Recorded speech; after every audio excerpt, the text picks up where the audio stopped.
Yesterday, I was on a call with my students, job seekers, and I was having them work through their tell me about yourself speech. So when somebody says, tell me a little bit about yourself in an interview, what do you say?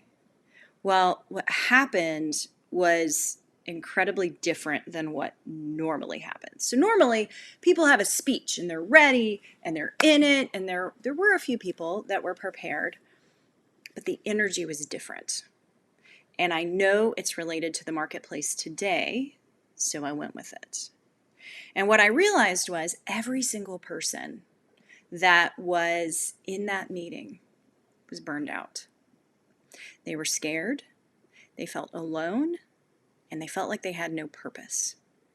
And so we quickly pivoted the meeting into leaning into that feeling. Because in business, we don't talk about feelings enough. And because of this, we compartmentalize. Because in the business world, it is, you're weak if you have emotions in business. Speaking as somebody who was in supply chain for 10 years, I like to say it was like coming off a pirate ship, right? It's about being strong. You don't share your emotions with anybody. And it was hard for me to share with people that I was having anxiety attacks, that I was crumbling emotionally and mentally. But it was only when I addressed those things head on myself that I could heal and grow. And I realized we are doing a disservice to our employees, and we're doing a disservice to the job market if we are not addressing our emotions. Because emotions actually control our ability to innovate, our ability to connect properly with other people to inspire them to want to work hard. So if you are not connecting with your emotions, then you will not grow your business. You will not lead a team well.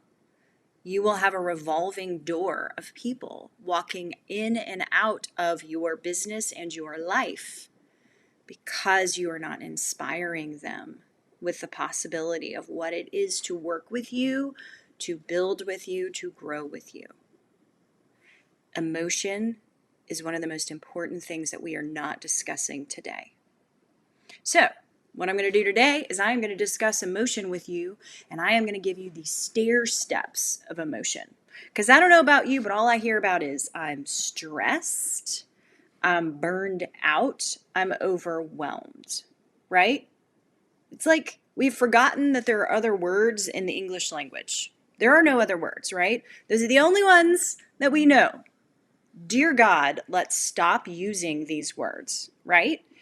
And the only way to stop using them is to understand energetically what they're doing to us and how to move past them. So I'm giving you the stairway to heaven today. Yes, I'm not going to be singing Led Zeppelin. You will be happy. You're welcome. Instead, I am going to give you the stair step. When I put this on the screen, do not freak out. It's a big stair step.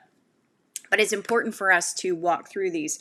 Do not worry, I'm not going to spend 7 years on this. I want to walk you up this ladder so that you can find the next right emotion for you. Because when you get to the next right emotion, that's where everything changes, right? When you properly name your emotions, understand why you're feeling them, and work through the next best emotion, all of a sudden we move through that overwhelm and that stress and all the other words that we don't understand until now, to create innovative solutions and connect with our teams in a deep, meaningful way that gets them productive along with us. So you ready? All right, stairway to heaven for you guys. Ooh, I told you it was gonna look insane. We're gonna do this quickly, don't worry. It's like ripping a Band-Aid off. So this is your emotional guidance scale. Don't get freaked out, right? That would be, where would that be? Probably overwhelm, which is around 11. So why are these numbered? Well, they're numbered on where emotionally we feel. So 22 is actually the lowest emotion. So fear, guilt, desperation, despair, and powerlessness. This is the lowest energy. Think about it. When you are scared, when you feel powerless, you have very low energy. When you have low energy, you are not in a creative place. Despair And desperation in general, not a good place to create things from. In fact, that's where we make our biggest mistakes. So, what would be the next best emotion to have? Well, shockingly, insecurity, guilt, and unworthiness. What? Yes, if you can move yourself into that, it's actually a higher vibe and will help you then move into jealousy, hatred, rage. Yes, I'm telling you these things. We don't talk about this enough, right? We don't talk about that this is where our emotions go. We do not go from fear, guilt, and desperation all the way to joy and appreciation. It does not happen. That is called toxic positivity, my friend.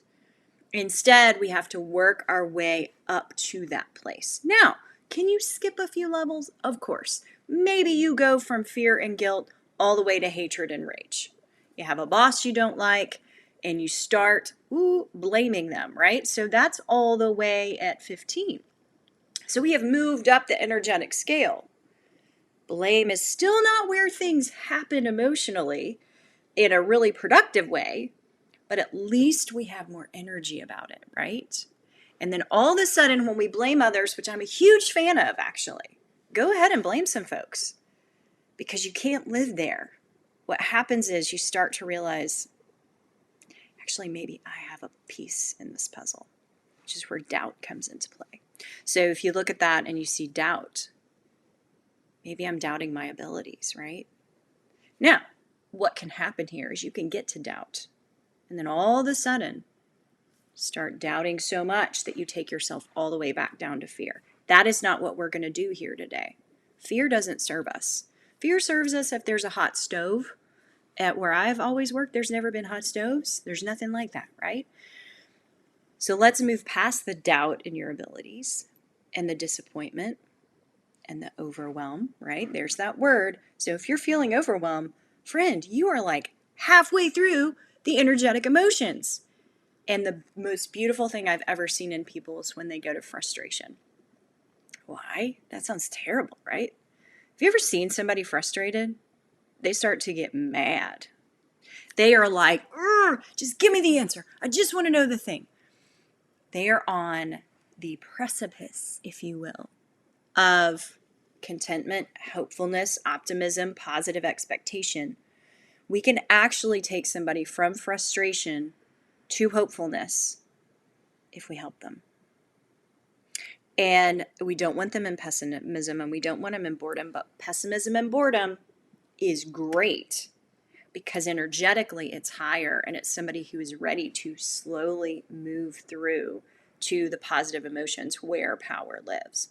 So I will tell you that the majority of the people that I work with are in overwhelm, pessimism, boredom. They like these very much. Frustration, for sure. I work with more people that are overwhelm, pessimism, and boredom, where they're like, there's got to be more, right? But I don't know how to get there, so I'm going to go into overwhelm and then go back to disappointment and doubt my abilities, and they start moving down, and I'm like, oh, no, come back up here. So I start throwing things at them to really challenge them on that thought process. And if they're in overwhelm, typically they move to pessimism. Is this really going to work for me? Is this really going to be what I'm really going to do? And if they don't take me up on it, they fall sometimes into boredom, so they still move up, right? But those that trust the process see that, oh, I'm bored because I'm meant for more. I'm bored because there's more to what I'm doing, and why not push that envelope in a really powerful way, in a way that changes the industry that I'm a part of, in a way that betters the people I am surrounded by at work every day. Ooh, got a little hopefulness, right? Got a little hope, maybe some optimism, positive expectations for ourselves. And that is what happens, that eagerness and happiness. The eagerness is really what comes into play because people start to see what's possible. And so they get really eager about what could work for them. And then they interview with a company and they find that passion again. And then they find the joy and the appreciation and empowerment because they see what's possible. And what's most fascinating about all of this is that you don't feel this at work. You feel this all the time. So if you feel fear and guilt and desperation at work, your children feel it too. I can promise you that. Your spouse feels it too. If you feel joy, appreciation, empowerment, freedom, and love for what you do, I can promise you that your spouse feels it too. Your children feel it too. Everyone around you feels it. Your coworkers feel it. They want to be a part of what you're doing. You become magnetic. It's a beautiful thing.